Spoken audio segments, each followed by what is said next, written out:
to the next talk. So, welcome Dr. Narlikar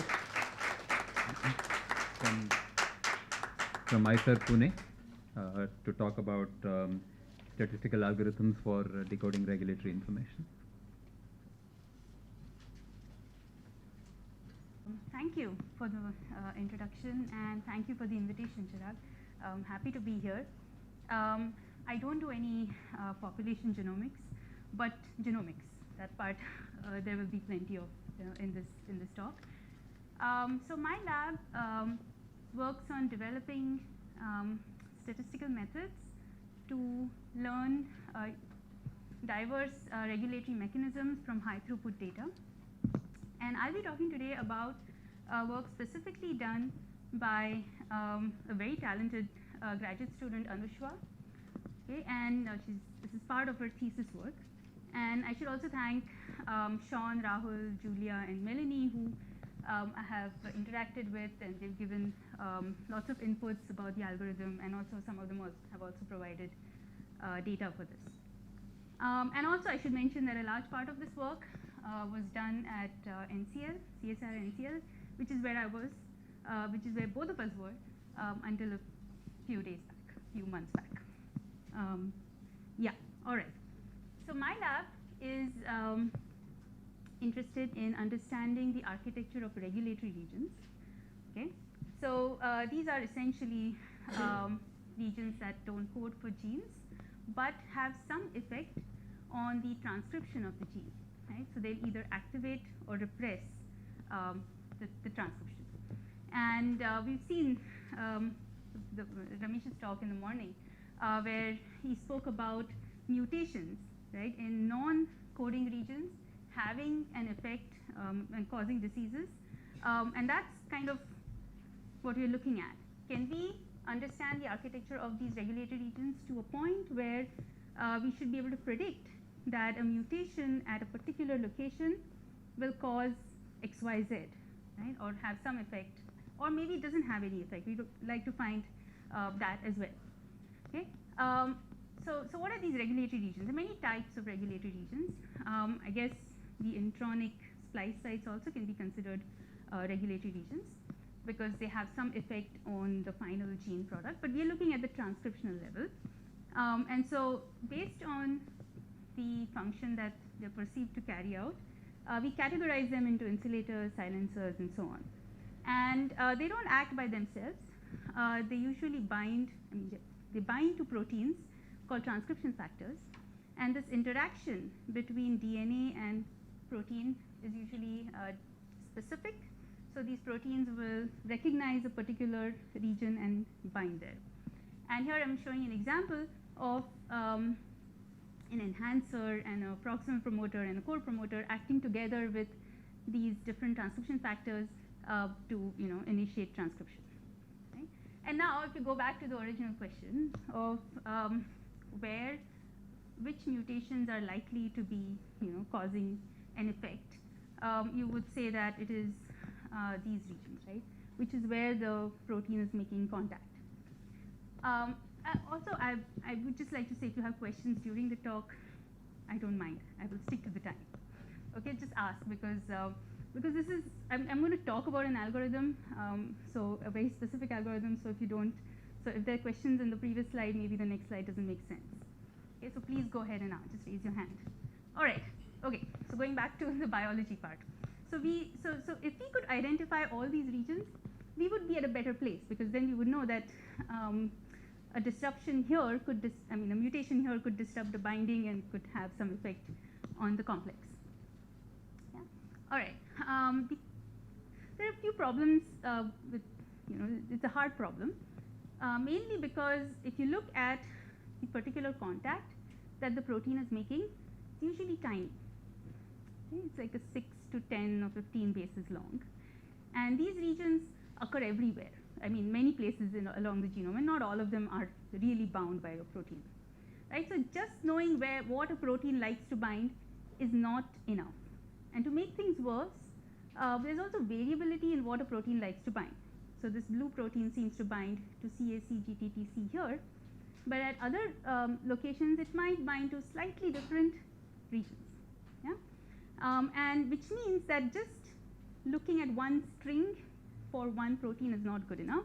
You need some sort of a model to represent the binding affinity or specificity of a protein, and which is why if you've taken bioinformatics courses, you must have seen logos that look like this, right? Which essentially tell you how important or how likely a particular nucleotide is.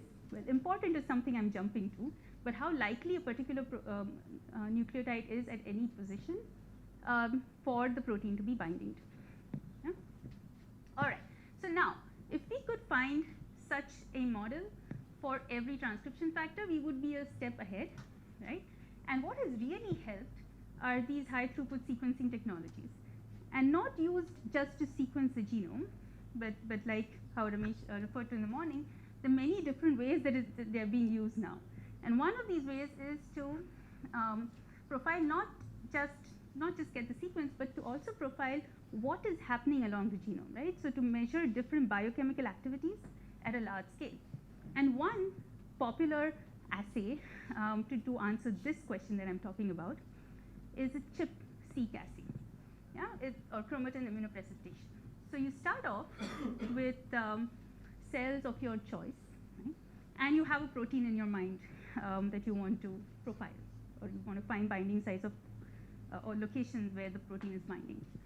Okay, you start off by cross-linking them. So basically what you're doing is treating, so I'm not a biologist, so I've never done this experiment, but let's see how well I do describing it. So you start off with treating your cells with formaldehyde, and what that does is it fixes all protein-protein and protein-DNA interactions. Okay, so now you have like a static picture, and then you kill the, I guess the formaldehyde kills the cells, but you cut up the cells and you isolate the chromatin, which is essentially DNA and everything attached to it, and you make two portions of it. You cut up the complex, and then you subject one portion to an antibody for your protein of interest, and you basically isolate all the regions that are associated with that protein, and you do a similar experiment as control. You reverse your cross-links, and then now this is where sequencing comes into play. You sequence these regions, okay, and you already have the reference genome. This is not like a de novo sequencing. You know which cells you're looking at. And once you have the sequence, you go back. Once you have the reads, you go back and see where those DNA sequences came from. And you get a profile that looks like this. Okay, it's telling you that you have these peaks, which is where the protein is binding, somewhere there. Okay, and then the next challenge is to look at all these regions, which are usually 100 to 2,000 bases long, depending on the resolution of your experiment. And you remember the actual binding site is tiny. The next job is to find where exactly the protein is binding, but you know it's there somewhere. Well, that's the hope, because if your experiment went well. Okay, and this is an old problem, and it has a solution that is also fairly old. So the idea is you have all these regions, and all of them contain a binding site or a motif, okay, that is enriched. And so you want to find where exactly the protein is binding. This is this green little piece, while simultaneously inferring what the profile is. If you knew the profile, you could find those positions. If you knew the positions, you could find the profile, yeah? And the profile comes from a very simple categorical distribution at every position. All you're reporting is how likely each nucleotide is to be present at every position. And basically what you're trying to learn are these two things jointly from your data. It's called motif discovery. And if you've taken courses on bioinformatics, you would have learned that this is done often by many different programs. And usually what you do is you don't stop at one motif. You mask it and you continue, because presumably there are more transcription factors, more little pieces of binding sites in there. Yeah? Okay. And there are lots of, like I said, this is like a small 1% of the methods that are out there that do this kind of stuff for you. And it's still an open problem, because it's not like completely solved. And there are many different approaches you can take. You can take probabilistic approaches, enumerative. You can make things faster because now you have a lot of data. Okay, but this is not what I'm going to talk about. I'm going to talk about the next step, okay, which is the chip exo experiment, okay, which is a more recent, and or rather it's gaining popularity more recently. So you start off with chip and do all those first steps of cross-linking, but before reversing the cross-linking, you subject your mixture of your whatever your assay with to this enzyme called the lambda exonuclease. So what this enzyme does is the following: it chews up DNA, free DNA, from 5' end to 3' end. So it's specific in its orientation, and only free DNA. So the minute it encounters some hindrance, it's going to stop. Okay, so what you're going to end up with, this was what you would have got, or this is what you would have got with a regular chip experiment, but what you're now going to get with a chip exo, or a chip nexus is just a variant, is this. Yeah, and then you reverse the crosslinks, and you now do the sequencing. And so if you see the 5' ends, both those 5' ends are going to be very close to the protein that you're looking at, right? So this is what the footprint of these reads look like. So this is where the protein is binding. It's just a cartoon. And what we're saying is that just before the T is the most likely place where the lambda nuclease is stopping.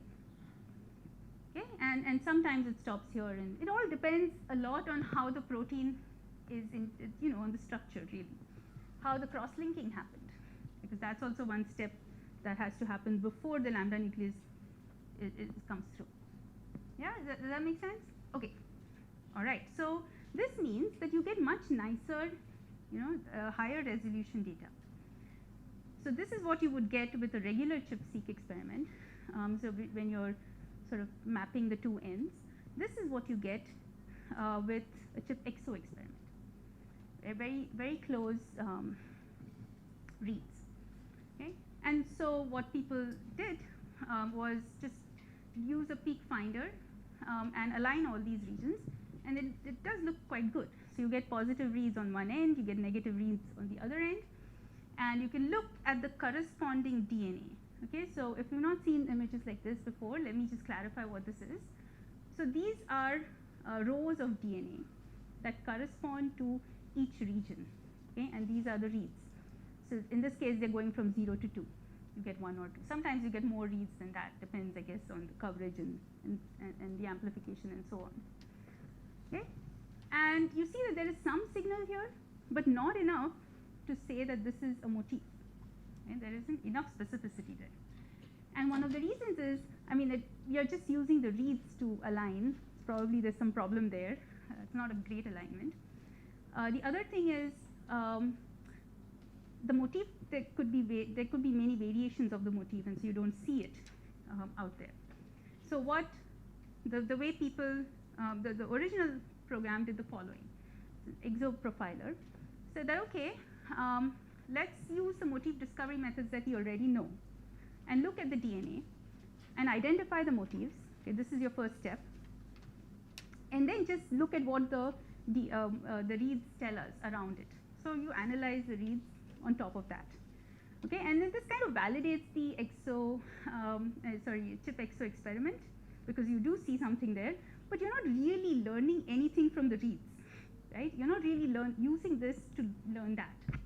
So that was a bit of a problem. Okay, then came ChexMix, and this is what they did.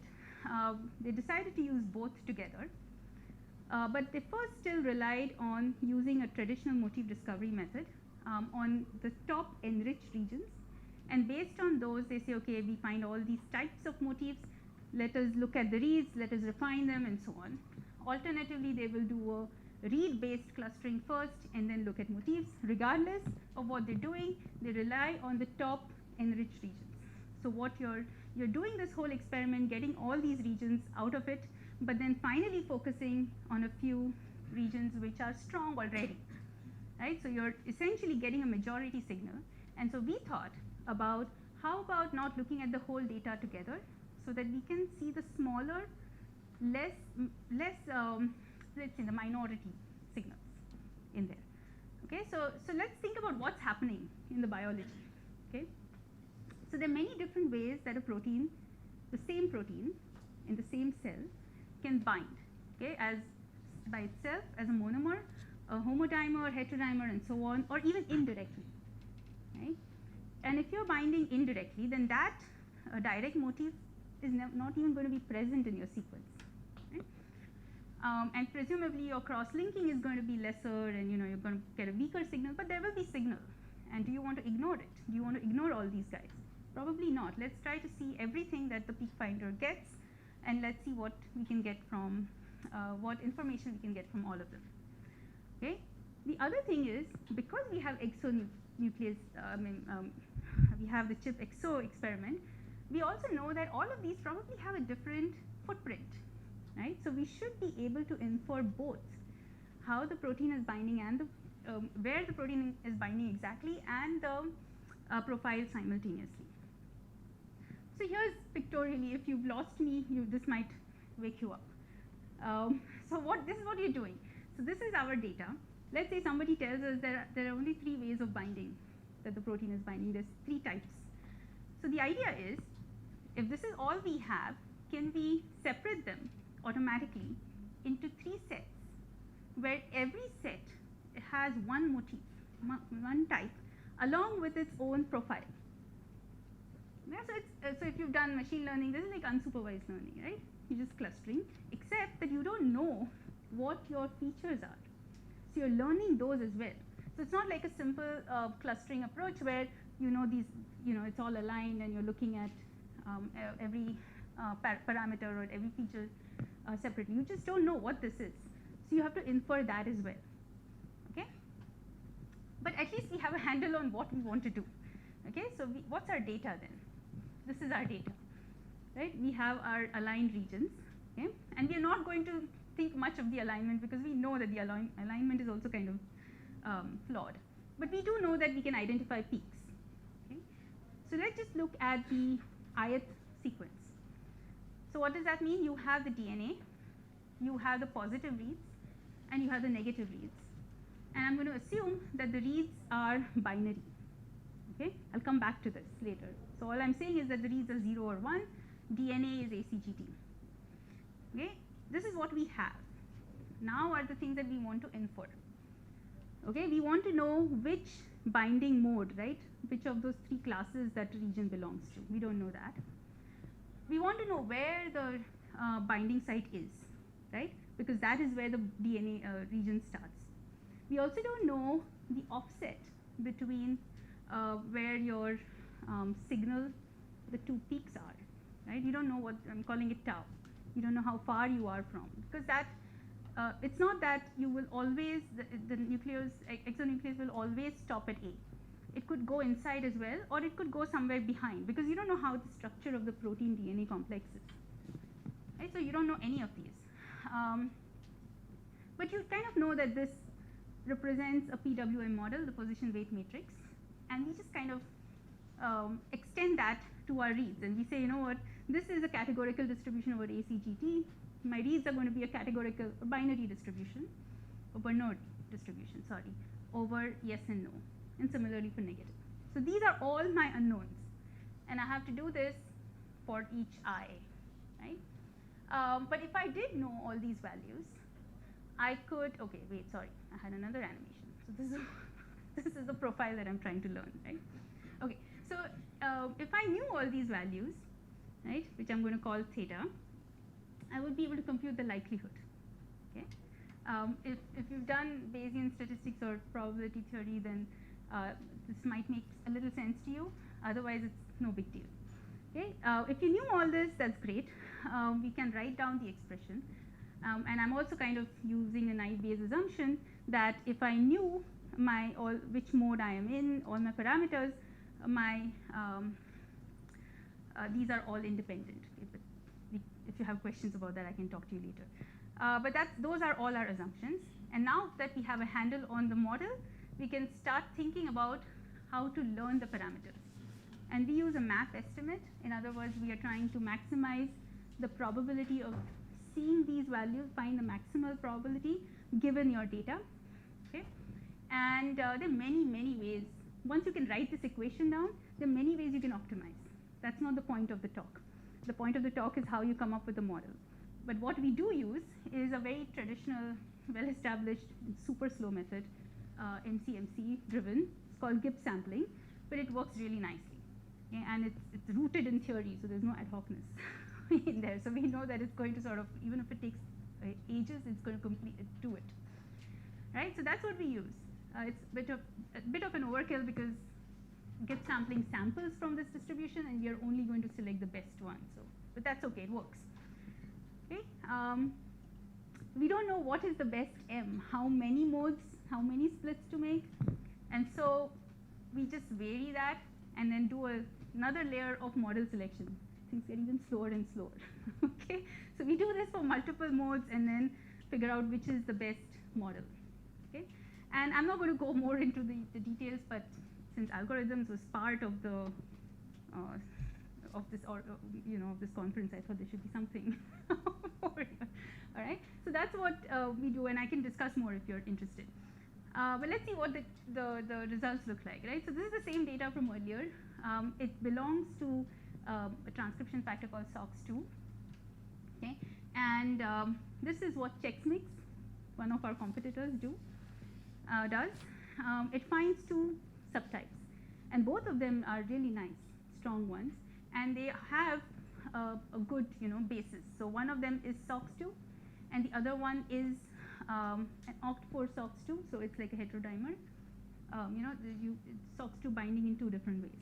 The only problem with this is that this is representing or explains only 3/4 of the data. Okay, so it's not looking at all the data, it is only finding the most prominent subtypes in there. And that's kind of because of the way the algorithm is built, right? Okay, this is what our method, which I don't know if I named it when I told you, it's exodiversity. This is what exodiversity does. It finds a lot more variations, right? And it also finds a lot more variations. You can't really see very well here, but there are distinctions in even the position where the reads signal are.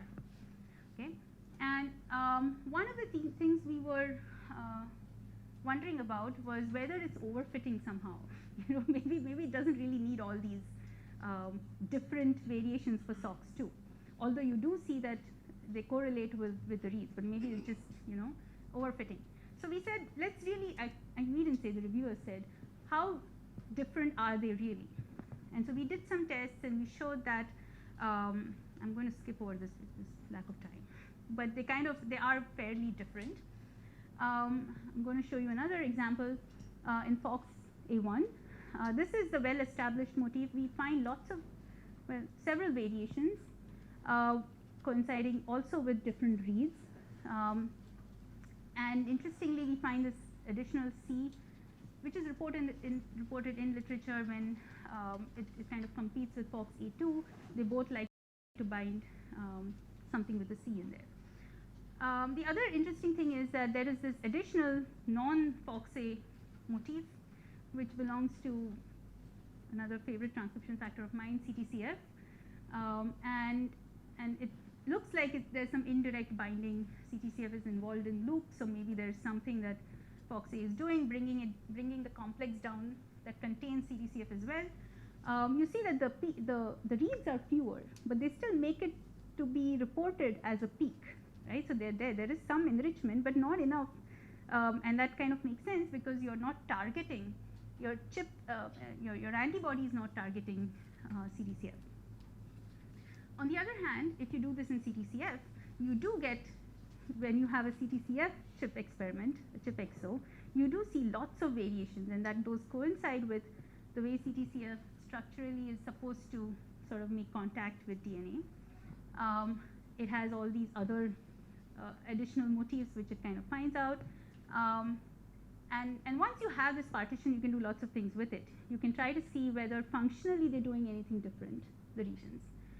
So for example, if you look at sequence conservation, they look sequence conservation at those regions across different mammals or vertebrates, I forget what it was, is quite different. Right? It's almost as though we used this information to cluster, but we didn't. Right? This is after the fact. Um, okay. What, I have 2 minutes? Or okay. So let me move on. This is just showing off how well exodiversity does. But when you're writing, this happened many times to us. But when you write the paper 3 days before the deadline, and you're writing the methods, and you realize, oh, this is, you should have tried something else, and just hope that the reviewer doesn't think of it. That's what happened here. The reviewer didn't think of it, so the paper went through. But we realized that maybe binarizing the reads just because of convenience is not a great thing to do, although it gives interesting results. Maybe there's some information in the distribution of those reads as well, right? And so that's what we did, looked at the distribution. So the actual reads, let's say, like any location, right? There are lots of reads at that point across the different regions that make up this mode, right? This is just the mean of the read counts. But if you look at the actual counts, you see that it has some shape. It matches a Poisson distribution, so we added that. And I don't know, because it's a nice, because the representation is probabilistic, we can change the distribution and do whatever we like, as long as the person who's coding it has the patience to do it. And that's what we did, and it actually does quite well, surprisingly well, because it's an exponential family distribution. Everything is well characterized, and oops, yeah.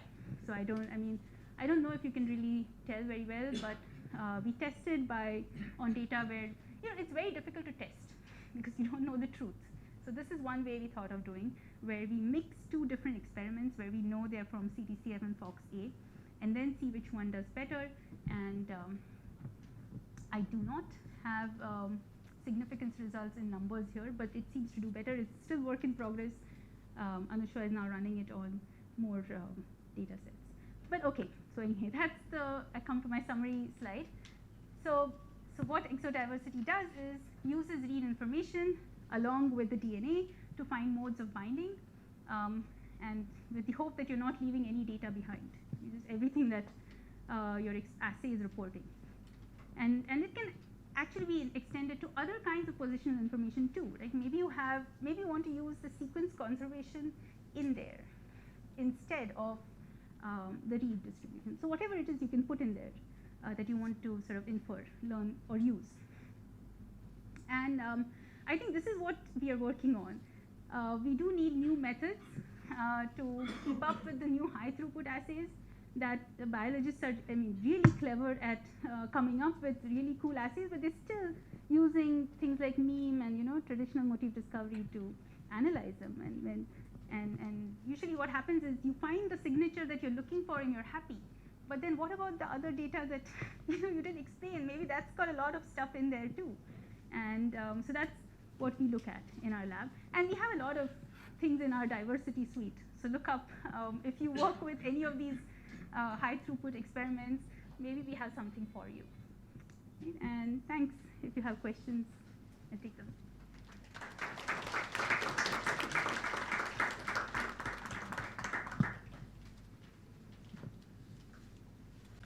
Very nice talk. Thank you. So you talked about the modes, the number of modes are basically known to you, right? Or is it something that also you are inferring? We are inferring, but right now you need the model structure to infer the parameters. So structure means the number of modes we need to know beforehand, but we vary, and then do a model selection on top of that. So we tried different ways of doing Bayesian model selection, just by penalizing the number of parameters. That also works well. But the problem is you don't know what the truth is, right? So after that you have to do other sort of little experiments to make sure that you're not overfitting. Because as you increase the number of M, you get nicer and nicer pictures. Yes. Yeah. And the next question is, you are also using the map estimate, right? Yeah. So, but then again, you are doing Bayesian model selection. So do you think going full Bayesian would be helpful? I think it would. But eventually, we want to report an alignment. That's what a biologist wants. Yes. So that's kind of why. But you're right. Especially since we are doing sampling, it's a waste to be throwing away all the samples and just looking at the map estimate. Okay, thanks. Thank you for the question.